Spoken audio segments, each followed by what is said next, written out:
Hey Garrett, thanks for joining me. Of course. Hi, Megan. So we're talking about chemsex today. So let's just start with, and that's chemsex, usually written all together, isn't it? Yeah, Yeah, one let's word. just start off with just saying what's chemsex?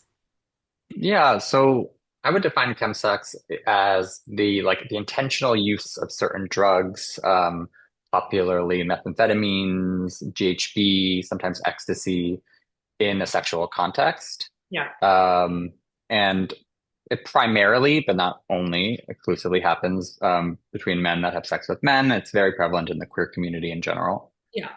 Yeah. I mean, I think a lot of people use substances specifically when having sex. But what do you think? What do you think maybe I'm putting you on the spot here, but what do you Hmm. think the difference between people just using, because I know a lot of people, they like to smoke weed or they need something, alcohol, certainly, right? Hmm. What do you think is the difference between that general use of substances and what we call chemsex?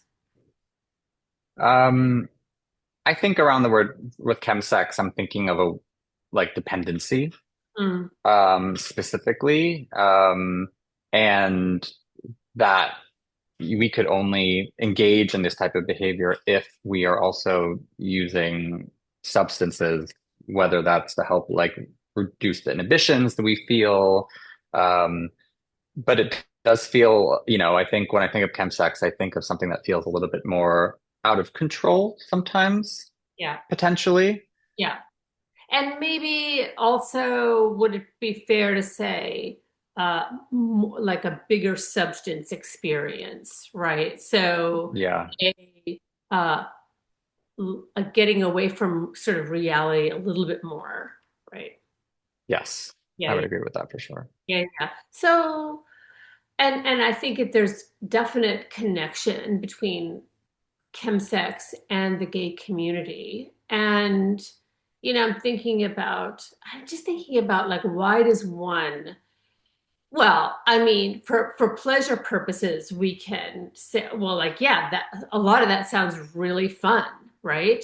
If you Hmm. enjoy a particular drug and you enjoy sex, but what it does, I think, for a lot of people is that or using any substance with sex or even socially is that you get to sort of skip over a lot of kind of things that are happening. It could be like awkwardness or shame about your desire, or like it's like a drug is just going to be like, you know what, I'm not even going to deal with that. Let's just go right to the good part, right?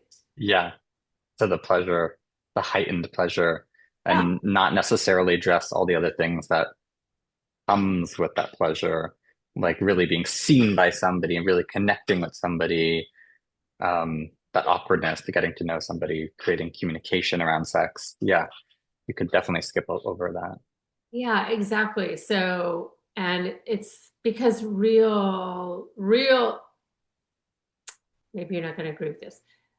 Real intimacy, I'm thinking is, yeah, it's not always easy. It's awkward, it's vulnerable, it's Yeah.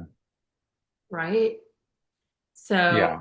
I mean, I can really understand this practice. I can imagine that desire and the fun of it or whatever.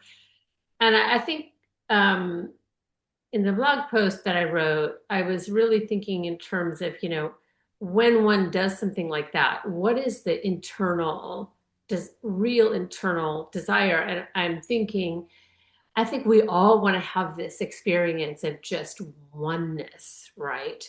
And Hmm. so substances, so there's a period in good sex where you just feel totally kind of at one with this other person. Hmm. Merged.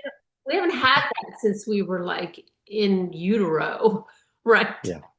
But I think we're always trying to get back there. I'm a very spiritual Hmm. person, so of course I'm thinking it's a oneness with one's Hmm. higher power or a greater consciousness, But I think that there's an ache that we have. that. And I think addiction, a lot of addiction. So we're talking about chemsex, and then we can also talk about addiction, right? Yeah. Because one can go from, but anyway, I think a lot of addiction is really just this search for like a joined oneness feeling, if that Hmm. makes sense. 100% makes sense.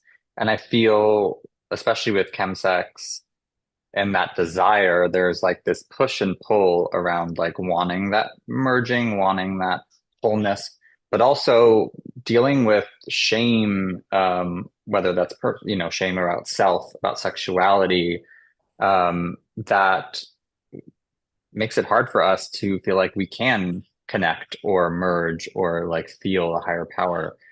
So I think chemsex specifically, as we were saying earlier, helps us kind of jump over those feelings of shame and really helps us not have to look deep within ourselves to feel that, to fill that void, as you've mentioned in your blog post. Yeah, exactly, exactly. We are mental health professionals, so we should probably just a little bit on the risks. Yeah. So, I mean, just off the top of your head, what are the risks, do you think, of of doing this? Yeah, I mean, I think there's lots of overlap with, continued use of certain substances with anxiety, depression, um, can trigger certain traumas from the past. Feels like it could also bring up like compulsive behaviors, and then also difficulty with intimacy without substances. Yes. Um, yeah, Yeah, definitely a lot of exactly. risk. I was just thinking that myself, right? That the thing that you're actually really seeking, you're almost creating sort of a fake version of it. But the Hmm. more one does that, I'm thinking about like somebody who says, "Oh, I really can't get comfortable with sex unless I smoke some weed or whatever." You know, I haven't had that particular thing, but I have had other things in my life where I get very attached to a certain behavior, which creates another whole thought thing of I don't want to do without that. I can't do without that. So so yeah, I think that that's a real emotional risk, right? That Hmm. and again, like we've said a couple of times already, I think in the gay community, there's so much shame, even if it's just sort of internalized and not really thought of on the surface. There's the external shame from, you know, um, society about sexuality, about gender or bodies. And I think even around chemsex specifically, there's shame within the queer community around those that partake in that and those that don't. Yeah. And there can be then the sense of isolation and then the shame spirals that I think get people kind of stuck Yeah. here and dependent. Yeah, yeah, exactly. All right. Well, maybe we can just kind of end with, so let's say you have a client, Garrett, who, Hmm. um, well, we don't need to go into like dealing with specific addiction because there's a lot, that's a whole humongous thing, right? But what are some things do you think if they're not totally addicted, but they're sort of doing this, how Hmm. can, and but maybe not feeling good totally about it. Like, Hmm. how do you think of working with this person, or do you have suggestions for this person? Yeah. Well, first, I would try to definitely create like a non-judgmental, environment for them to explore this topic. Because Yeah, as we've mentioned, there is so much stigma around it, and feeling like it's bad, and maybe some folks might feel inherently bad because they partake in it. So creating that space that will let both of us kind of sit together and explore it, and why they partake in it, like what feels good about it to them, what are they really seeking here? yeah, Um, Getting into those questions. There's also like the practical harm reduction tools that I would definitely provide my clients around, you know, if we're going to partake in this, like safer dosage is not mixing certain substances with others, the timing of dosages, hydration, sleep, nutrition, you know, condom use, PEP, regular STI testing, like those more practical tools. Yeah. And also ideas around consent and boundaries. Like I think there is still a place that for the sex to feel um, more intentional and safe if the client isn't feeling that good about it.